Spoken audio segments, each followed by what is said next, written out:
Então, galera, mais uma vez, uma boa noite a todos vocês. Vamos então começar a nossa aula de bizus de controle de condicionalidade, esperando realmente mostrar a vocês aquelas pegadinhas safadinhas das bancas, notadamente Fundação Carlos Chagas, lembrando que esse é um aulão focado na Alep, mas nós sabemos que controle de condicionalidade é um tema enorme, assim, ele tem uma incidência absurda em todos os concursos. Então, por exemplo, se você do outro lado aí, saiu o edital da Receita Federal, dá para assistir? Com certeza dá para assistir, ok? Vocês sabem que a ESAF adora controle de condicionalidade, CESP adora controle de condicionalidade, FCC, FGV. Se você do outro lado é meu aluno da OAB ou vai fazer OAB, tranquilo de assistir essa aula também. Esse tema, ele é monstro, né, galera? A gente sabe disso. Bom, vem comigo aqui, vamos falar do primeiro bizu. E o primeiro bizu não poderia ser diferente, né? Para quem conhece controle de condicionalidade, para quem conhece concurso público, sabe que sempre tem questão acerca do objeto do controle de condicionalidade. Professor, eu não sou do direito, ok? Não sou do direito. E eu me confundo com essas siglas, com essas expressões. O objeto do controle de condicionalidade é o que eu estou impugnando, ou seja, é a lei ou o ato normativo que ofende a Constituição. Então, não se esqueçam, o objeto é o que eu estou impugnando, o que está me prejudicando no caso concreto, ou que está prejudicando a Constituição num caso abstrato, numa situação em tese, ok? Vem comigo, vamos lá. Galera, o bizu é o seguinte: no controle concreto, aquele controle que recai sobre casos concretos, aquele controle em que eu enxergo partes, aquele controle que tem os efeitos interpartes, ou seja, para as partes do processo, esse controle ele pode impugnar tranquilamente lei ou ato normativo federal, estadual, municipal, e olha que lindo, sendo, olha que beleza, pós-constitucional. Alexandre, uma norma anterior à Constituição de 88 pode ser impugnada no controle concreto? Pode. E aqui o controle seria de recepção em face da Constituição de 88, ou um controle de constitucionalidade em face da Constituição contemporânea. Ou seja, é tranquilamente possível no controle concreto, isso é legal pra caramba de cair em prova, hein? Já vi a FCC cobrando. É tranquilamente possível no controle concreto estar se impugnando uma lei de 72 perante a Constituição de 67 com a redação dada pela emenda 1 de 69. É tranquilo, tá? Aí não seria um controle de recepção. Por quê? Porque a legislação foi criada perante a Constituição de 67 com a redação dada pela emenda 1 de 69. Legal? Tá. Então, eu digo para o meu aluno o seguinte: chegou na prova, o controle é concreto, olha para o céu e diz o quê? Obrigado, senhor. Por quê? Porque não tem pegadinha. Não tem. Pode ser federal, estadual, municipal, pré-constitucional, pós-constitucional. Pré-constitucional em face à Constituição de 88, um controle de recepção. Pré-constitucional em face à Constituição de sua época, a Constituição contemporânea. E aí seria um controle de constitucionalidade. Então é um controle geral, genérico pra caramba. Beleza? Tá comigo? Então vamos lá. Continuando. E o controle via ação direta de inconstitucionalidade. Meu amigo, aqui o inferno começa. Porque aqui o objeto vai ser apenas lei ou ato normativo federal ou estadual. Não entra lei ou ato normativo municipal. Sempre tem essa pegadinha. E, cuidado, professor, e distrital? Rola? Resposta de você do outro lado da telinha. Depende, Alexandre, depende. Depende por quê? Olha para cá. Se a lei distrital estiver no exercício de competência estadual, ok, cabe a DIN. Agora, se a lei distrital estiver no exercício de competência municipal, não cabe a DIN. Tranquilo? Beleza? Bem, ação declaratória de constitucionalidade. Muito boa. Só cabe ação declaratória de constitucionalidade sobre lei ou ato normativo federal. E aqui eu quero tecer comentários. Vocês que vão fazer a LEP sabem, obviamente, que a ADC é perigosa, porque não cabe a ADC sobre lei estadual e o seu concurso é estadual. Só que a banca ela é malandra, cara. Ela te ganha pelo cansaço. O que ela faz? Ela não diz no enunciado que a lei é estadual. Ela diz assim, lei editada pela LEP, ok?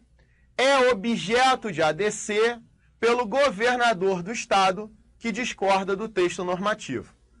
Aí vai contar uma história, blá, blá, blá, papapá, e no final, uma das opções vai falar o quê? Que ocorreu a impossibilidade da ADC, o Supremo não vai conhecer a ação declaratória de constitucionalidade, uma vez que o objeto não pode ser lei estadual. Mas repara, no enunciado, em nenhum momento ele colocou lei estadual, ele colocou lei produzida pela LEP. Ah, mas Alexandre, dá no mesmo, né? Lei produzida por uma Assembleia Legislativa é lei estadual. Sim, mas não soou o alarme, não soou o alerta. Se ele colocasse lei estadual, você já ia sublinhar, rabiscar, bater e falar, aqui não, não vai se criar comigo não. Mas quando ele coloca a lei editada por Assembleia Legislativa, já é diferente, tá? A hora da prova é diferente. Volta comigo. Vamos lá. E para fechar, a DPF. A DPF é aquilo, né? Lei ou ato normativo federal, estadual, municipal, inclusive o direito pré-constitucional. O que vale a pena falar? Na verdade, são duas coisas. Lembrar que só cabe a DPF quando não houver qualquer outro meio eficaz de sanar a lesividade. Lembra, o caráter residual da DPF, o princípio da subsidiariedade. Beleza? Só cabe a DPF quando não houver qualquer outro meio eficaz para sanar a lesividade. Então, por exemplo, se cabe a DIN, não cabe a DPF. Outro ponto importante. Cabe a DPF não apenas sobre lei ou ato normativo. Se você pegar a Lei 9882, no artigo 1º da lei, ele vai falar que cabe a DPF contra ato do poder público, seja normativo ou não. Cuidado, galera! Cabe a DPF sobre ato do poder público. Tá comigo? Por exemplo, eu sempre cito esse exemplo em sala de aula. O Lula já entrou com a DPF 101, dos pneus usados, para declarar a inconstitucionalidade de decisões judiciais. Cuidado, hein? Ato do poder público pode ser impugnado via DPF. Então, a DPF não se prende à lei ou ato normativo. Fechamos, estamos juntos. Primeiro bizu é esse. Espero que vocês tenham gostado. E vamos para o segundo bizu.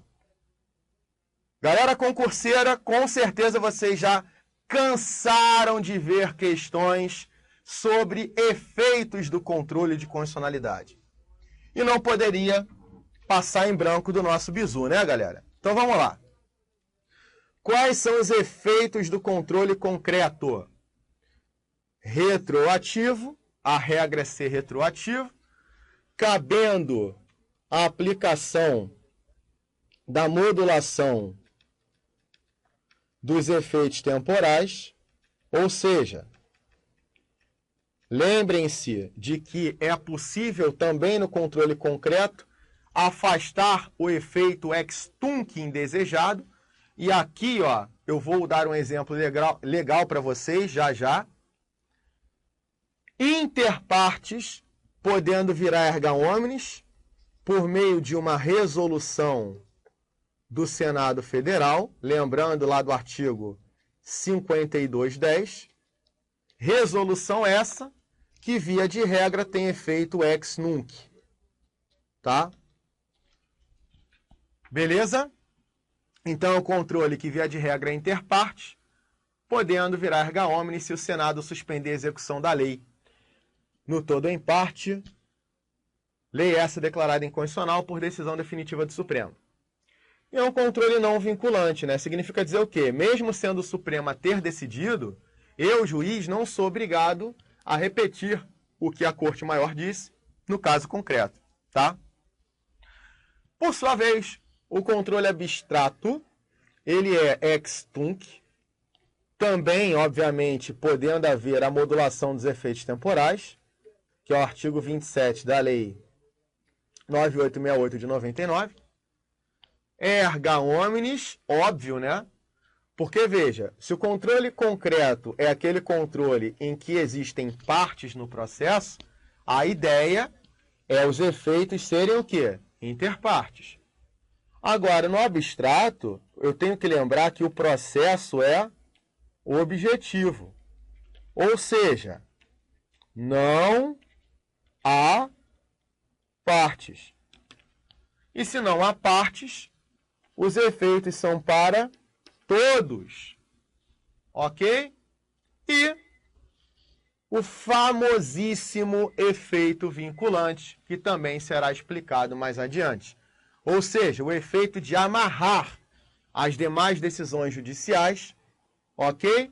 E também da administração pública direta e indireta, federal, estadual, distrital ou municipal. Então, tá aí um bizu importante pra caramba. Lembrem-se de que o Senado Federal, aquela resolução senatorial, ela só vai existir no controle concreto, já, até porque o controle abstrato já é erga omnes, então não precisaria dessa resolução senatorial, ok? E, como eu disse, a regra é essa resolução do Senado ter efeito ex nunc, tá? Daquele momento em diante.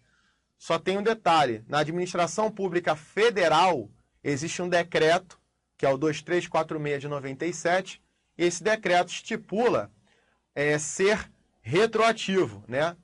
Ou seja, para a administração pública federal, essa resolução do Senado tem efeito retroativo.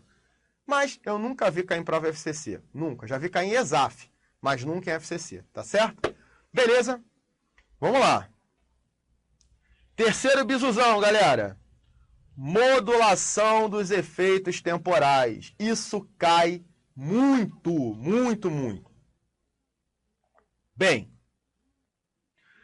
pessoal, sabemos que o nosso país adota uma tese para a declaração de inconstitucionalidade chamada de tese da nulidade. Tá certo? Nulidade. Beleza? Tá. Detalhe.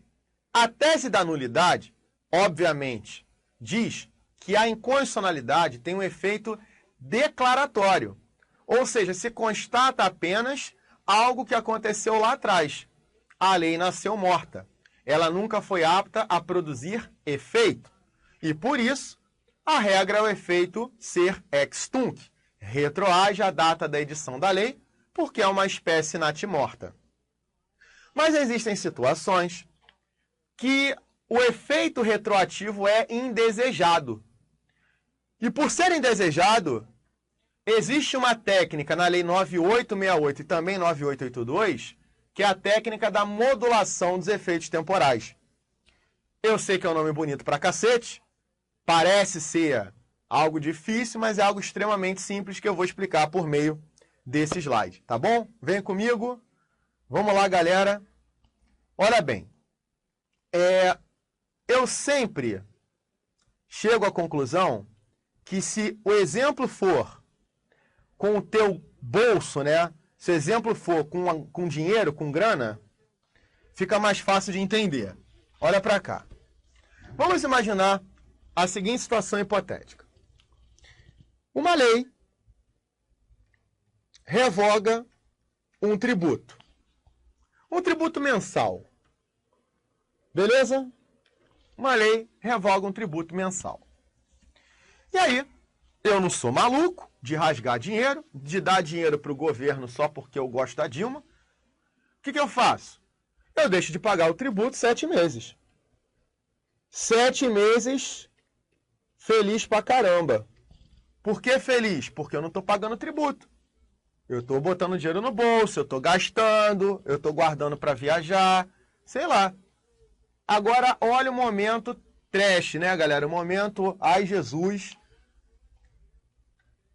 Em agosto, a lei foi declarada inconstitucional.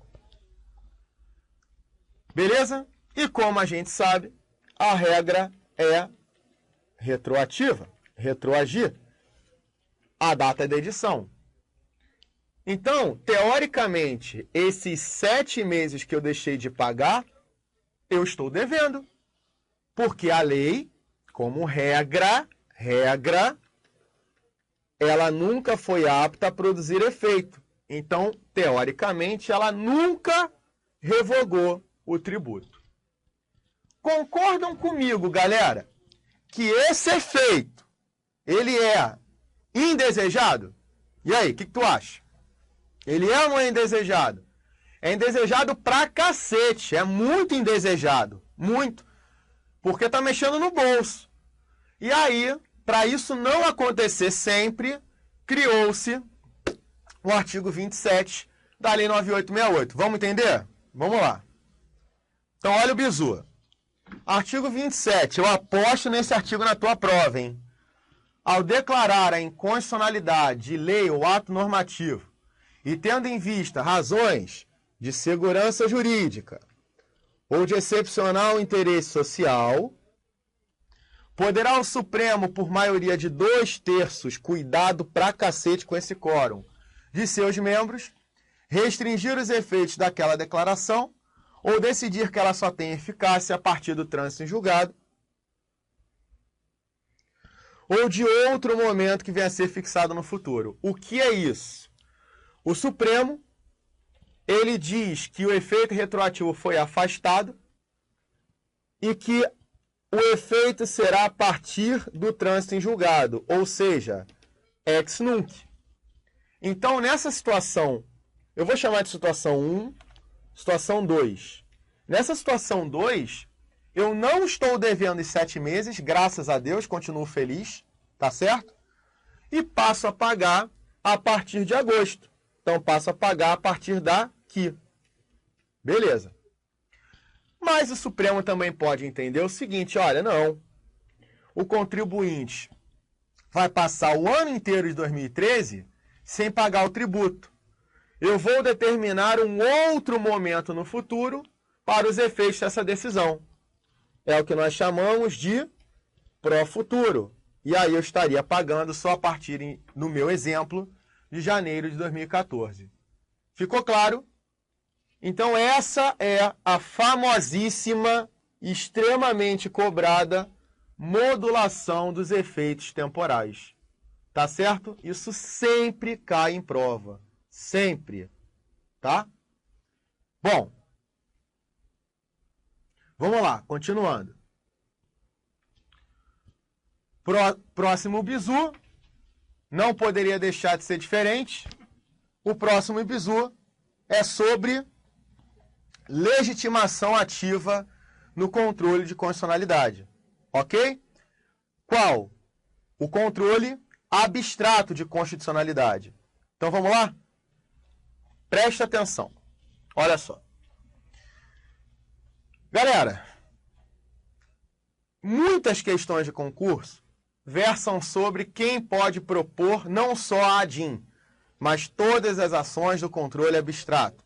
A ADIM, a ADC, a ADO, né? Ação direta de inconstitucionalidade por omissão, e a ADPF, arguição de descumprimento de preceito fundamental. Galera guerreira, muitas questões versam sobre a legitimação ativa. E aí que dá para te ajudar sim. Vem comigo aqui. Você vai responder essa pergunta no artigo 103, lendo o artigo 103. Olha para cá. O artigo 103, ele vai trazer pessoas do executivo, ó, executivo aqui, executivo aqui. Então, do poder executivo, eu tenho o presidente da República e eu tenho o governador do estado ou distrital. Olha aí, galera. No legislativo eu tenho a mesa do Senado, a mesa da Câmara, partido político com representação no Congresso Nacional. Lembrando de que essa representação é de um deputado ou um senador, tá? Tanto faz um deputado ou um senador. Beleza? E também podemos colocar, olha que beleza para a prova da Alep, a mesa da Alep, por exemplo, né? A mesa da Assembleia Legislativa ou da Câmara Legislativa Distrital. Olha só, continuando aqui, galera. Olha bem, o PGR representa uma função essencial à justiça. O Conselho Federal da OAB também, uma função essencial à justiça, à advocacia privada. Falta apenas a confederação sindical ou entidade de classe de âmbito nacional. Então é só lembrar, do executivo entram 2, do legislativo entram 4, nas funções essenciais de justiça entram 2, faltando aí a própria sociedade, né? Confederação sindical, entidade de classe de âmbito nacional. Tá certo? Galera, presta atenção. Mas aí, a banca também pode cobrar de vocês um estudo jurisprudencial. Sabendo o que é legitimação universal e o que é legitimação especial. Então vai mais um bizu dentro do bizu. Vamos lá? Guerreiros, vamos lá, hein? Vamos lá. Aliás, guerreiros e guerreiras, né? Olha só. Eu quero que vocês pensem na seguinte pergunta. Se o governador, acho que muitos são de Pernambuco que estão do outro lado, né? Até pela Alep. Mas se Eduardo Campos, teu governador, ingressar com uma ação direta de inconstitucionalidade sobre uma lei do meu estado, aqui no Rio de Janeiro. Ok, galera? Tem ou não tem coerência? Num primeiro momento. Será que é coerente o governador de Pernambuco ingressar com uma ação direta de inconstitucionalidade sobre uma lei carioca, sem qualquer efeito em Pernambuco? O que você vai responder? Não. Né? A ideia é cada um no seu quadrado, cada macaco no seu galho. A ideia é essa. Não. Assim como é um absurdo o governador do meu estado ingressar com uma ação direta de inconstitucionalidade sobre uma lei pernambucana, sem efeito no Rio. Nós chamamos essa relação de coerência de pertinência temática. Se liga? Nós chamamos essa relação de coerência de pertinência temática. Então, repara, preste atenção. Aqueles que precisam guardar, demonstrar essa pertinência temática, nós os chamamos de legitimados especiais. E aqueles que não precisam guardar tal relação de coerência, a pertinência temática, nós chamamos de legitimados universais. Beleza? Tá comigo? Ótimo. Mais um detalhe. Prestem atenção. Eu quero que vocês se recordem de um caso que aconteceu em Goiás, que inclusive caiu em prova FCC, e a galera aí do outro lado, que participou da minha última isolada no espaço jurídico presencial, aliás, teremos muitos aulões agora, hein, galera? Esse finalzinho de março com abril, início de abril, tá? Teremos muita coisa aí. Turma de exercício para começar, tamo junto. Fizemos uma questão que foi a seguinte. Goiás é o principal produtor de um tipo de amianto, o amianto crisotila. E uma lei paulista vedou a comercialização de produtos que contivessem qualquer tipo de amianto, independentemente de ser o crisotila, enfim. Eu não sou um profundo conhecedor de amianto, mas pelo que eu entendi, o amianto crisotila ele não faz mal à saúde. Então não haveria problema algum de um produto feito, né, ou parte do produto feito com esse tipo de amianto. O problema é o seguinte, Goiás é o principal produtor, tá? A lavra, né, em Goiás, e São Paulo era o principal comprador. E aí aconteceu o quê? O principal comprador não pode mais comprar porque uma lei paulista, né, uma lei da Lesp, vedou a comercialização. Pergunto a vocês, vocês enxergam uma coerência do governador de Goiás, nesse caso, ingressar com uma DIN sobre a lei paulista? Claro, óbvio que sim. Isso acontece muito também com isenção de ICMS. Ah, eu quero que uma fábrica chinesa de automóveis se instale no Rio. Isenção de ICMS de 8 anos. Aí vem a Bahia e dá 10. Vem Pernambuco, dá 12. E isso, obviamente, tem influência em outros estados. Tá bom? Então, essa que é a pertinência temática. Mais um bizu que veio agora na minha cabeça. Lembrem-se de que 2 incisos, tá? Aliás, vou até fazer melhor. Vem para cá. Vem para cá. Olha só. Deixa eu até mudar a cor aqui. Esse aqui, o partido político com representação no Congresso Nacional. E esse aqui, a Confederação Sindical ou entidade de classe de âmbito nacional, eles precisam de advogado para ingressar com essas ações do controle abstrato. Tá certo? Eles precisam de advogado. Beleza? Eles precisam de advogado para ingressar com ação no controle abstrato. Beleza? Ou seja, eles não têm capacidade postulatória. Tá certo? Eles não têm capacidade postulatória. Tranquilo? Beleza? Então vamos lá. Continuando. Próximo bizu. Vamos falar um pouco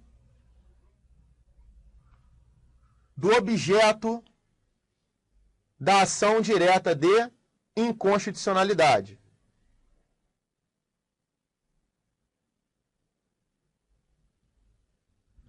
Vamos lá começar com o objeto da ação direta de inconstitucionalidade. Vamos lá.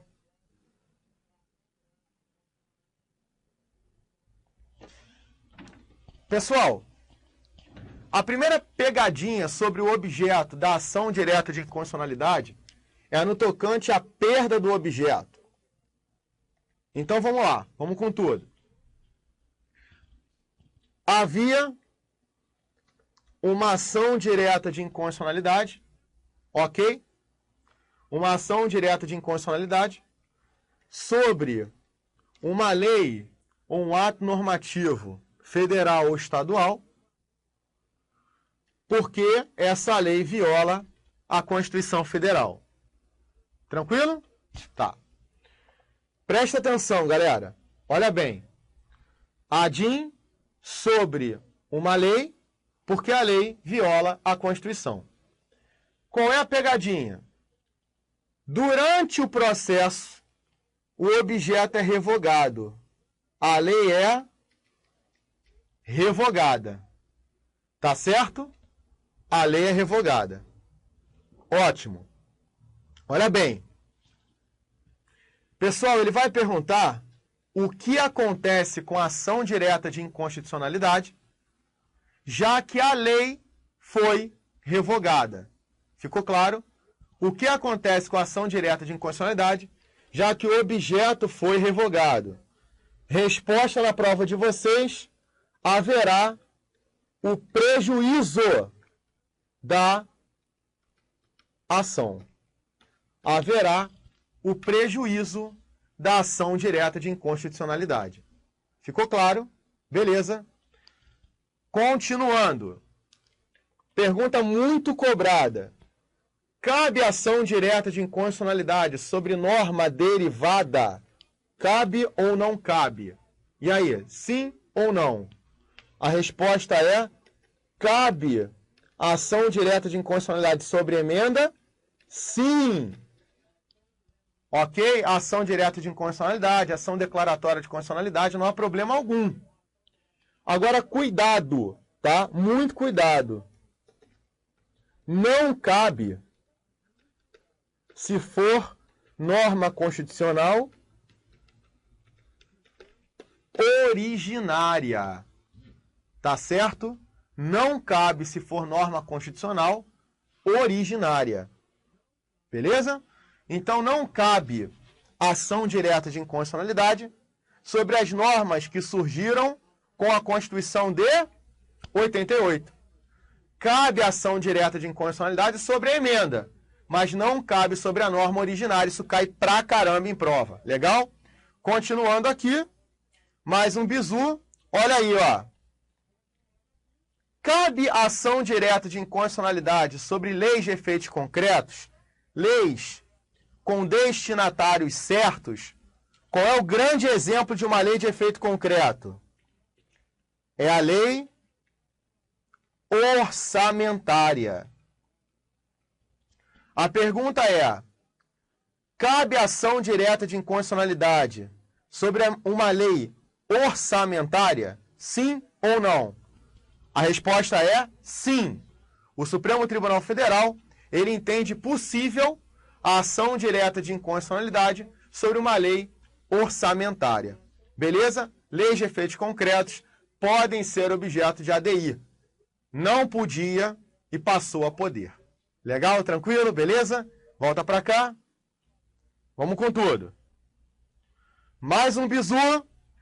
O bizu agora é sobre o efeito vinculante. Então vamos lá. Vamos falar do efeito vinculante. Galera, o efeito vinculante, a origem do efeito vinculante se dá no controle abstrato, tá? Ou, como vocês podem ver, na súmula vinculante. Então, tanto no controle abstrato quanto na súmula vinculante. Então, se eu estou falando de controle abstrato, eu estou falando de ADIM, de ADC, de ADO e de ADPF. Aí fica mais fácil. E quem se submete a esse efeito vinculante, né? Quem está amarrado a esse efeito vinculante? Quem? Os demais órgãos do Poder Judiciário e a administração pública direta e indireta, federal, estadual e municipal. Ok? Federal, estadual e municipal. Podemos então chegar à conclusão de que determinados sujeitos, né, não se submetem ao efeito vinculante. Quem? O STF e o Legislativo.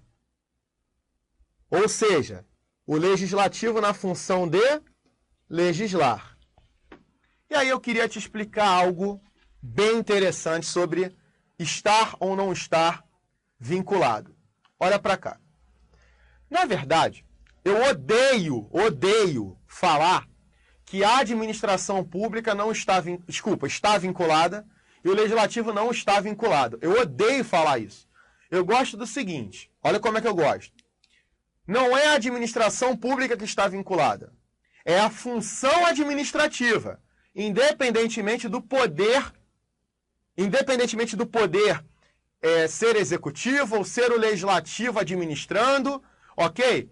Galera, não é o executivo, é a administração no tocante a administrar mesmo, a função típica para o executivo, mas atípica para o legislativo. Então, cuidado.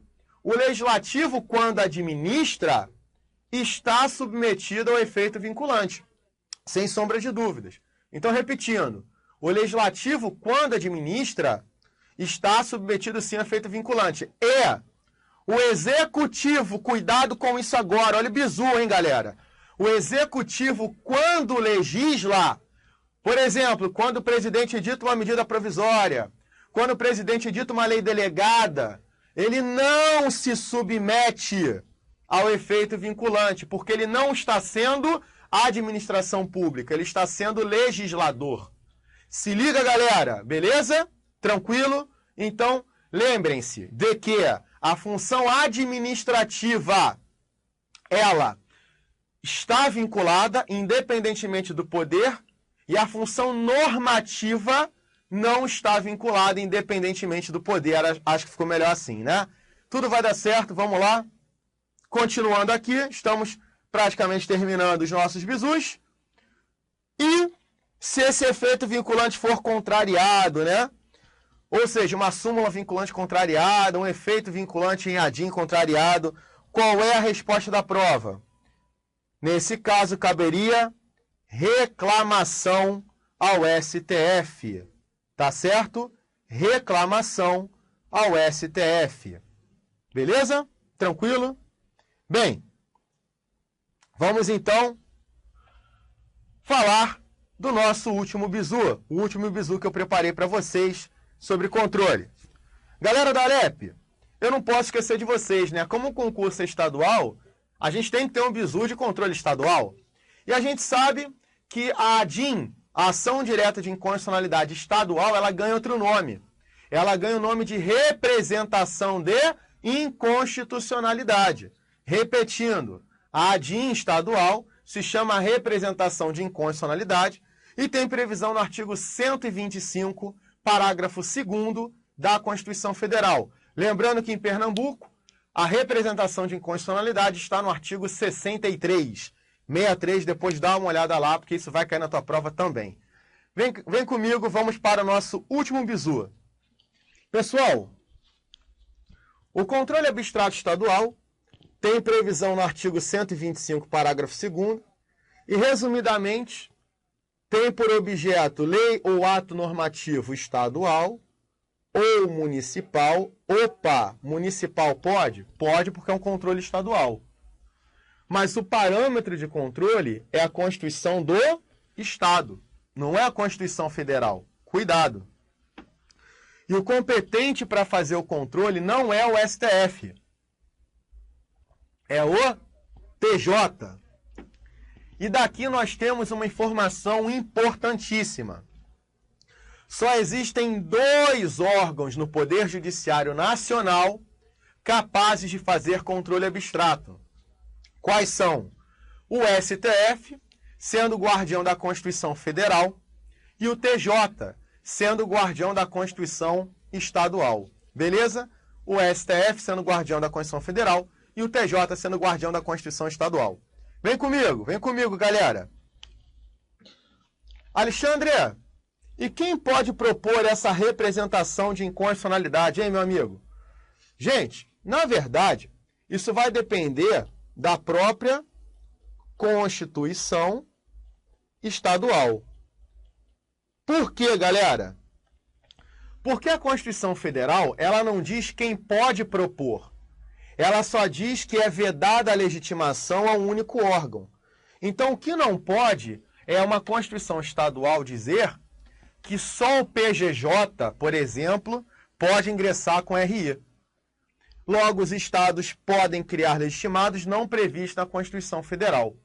Galera de Pernambuco, pelo amor de Deus, leia o artigo 63, porque ele vai cair. E continuando, vamos lá, fechando aqui. Olha que observação excelente para estar na prova, hein? Olha que observação ótima para estar na prova.